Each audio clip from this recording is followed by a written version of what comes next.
Good afternoon everyone and welcome to another not so early sneak peek. Basically we only got the this battle pass tank on our press accounts when the battle pass was already live in some regions, but hey, here we are. Today I will be telling you about the Triumphant, and as you can see it is again a really cute tank. The star lights up orange when you're driving, you're basically losing some kind of green confetti as you drive. And it's a somewhat animated tank, but it does look really cute, and I actually quite like the looks of it. The tank itself, however, is a bit of a different matter. Now, of course, I'm totally noobing this battle because I was just basically driving around, not paying attention at all, wondering what I was going to say, reading about what the tank was like, and as such, I made lots of giant mistakes and getting shot quite a lot with absolutely no reason to. The thing about this tank is though, like, aside from the pen not being that great compared to its counterpart, which I will be talking about as well, it also feels really sluggish to drive. You will see that soon because I'm currently here. I know that there's a bunch of enemy tanks here and I just decide to premo my way through them a little bit. He decides to come up and over, I activate my adrenaline, but as he does so, he has actual teammates that are coming at my rear. So I decide to try and get the hell out of there, and as you can see, that does not exactly go smoothly. And that's kind of the thing that I've noticed about this tank in a few games that I've driven it. Like, it's not like a bad tank. I mean, no, it looks just incredibly adorable and love the cape and everything. I really like the battle pass tanks that we've been getting, but it is really sluggish, and I would actually expect a tier 6 Russian medium to just feel better as it drives. Like, here again I'm totally noobing because I could just, like, he's not even shooting at me, but as I'm naturally pulling back and thus I get shot. And even the corpse looks kind of cute, not gonna lie. Basically, I'm just showing you some random games because it's about what the tank looks like, what the tank plays like. And this is basically a T-34-85 that is reskinned. Only whereas with the other battle pass tanks, it's like there's minor differences. Some little bits will be better, some little bits will be worse. I feel that in this case, this battle pass tank is actually worse than its tech tree counterpart, and I did not expect that. And I was looking at all the info because the normal T-34-85 has better pen, better shell velocity, better dispersion, better power to weight ratio, effective HP for basically everything is just like a little bit better. The traverse is worse on the normal T-34, and there's like 1 degree less Gendon depression on the tech tree T-34-85.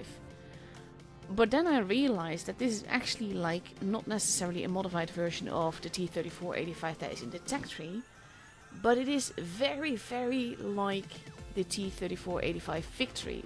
These tanks are really similar, don't get me wrong. But if you look at the statistics, they're nearly exactly the same, and that makes it that general. This is this and that tank with minor differences. Because in this case, the Triumphant is like a T-34-85 Victory that is slightly better in some areas, and slightly worse in when it comes to the effective HP, power and everything.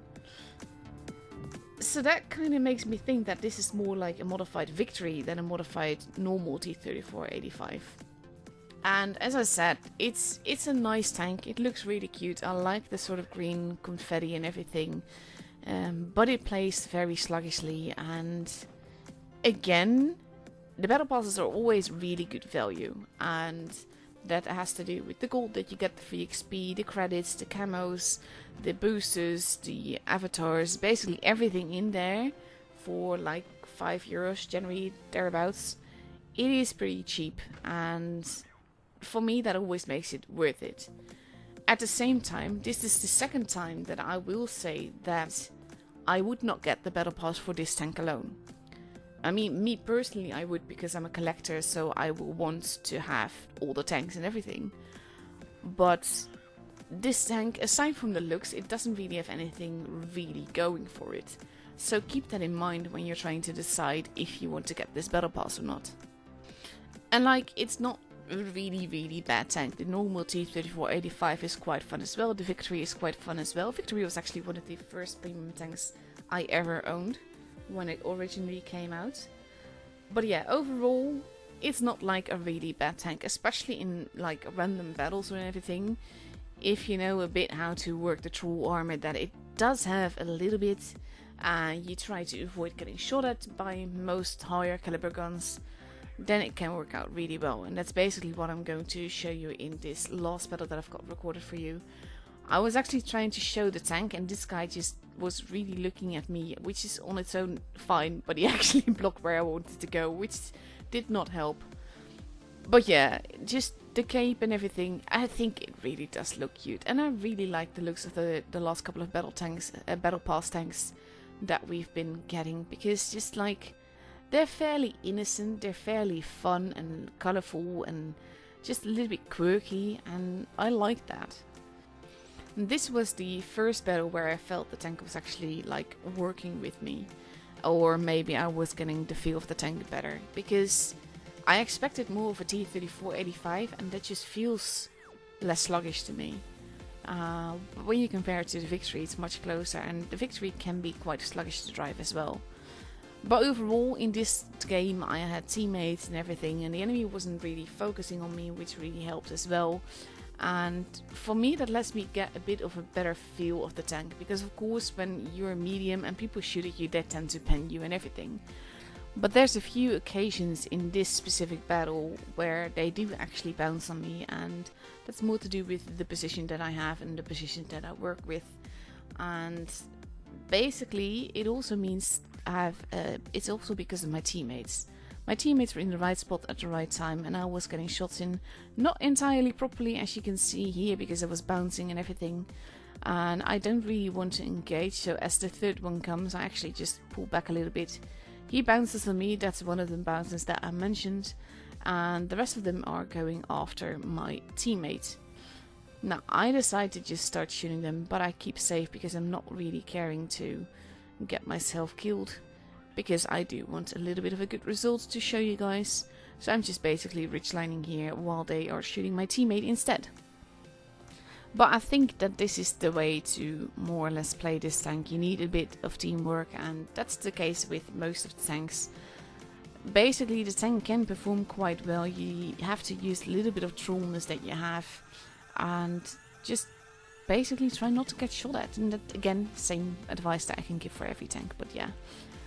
But for now, I still have full health. I bounced a few shots. Now he's coming right at me, and in this case he is damaging me, which is fine. I've got plenty of HP left. We're definitely winning this. We have 3 bases and everything, so I'm not really worried at all.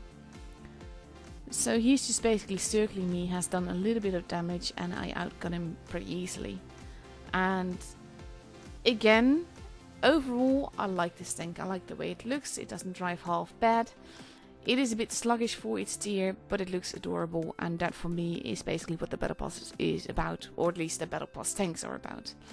So that's basically my little review-ish thing about this tank. Basically, it's a cute tank. It's not that great a tank on its own. So that's it for now. I hope you all have a fabulous weekend, and I'll be seeing you guys later. Bye bye!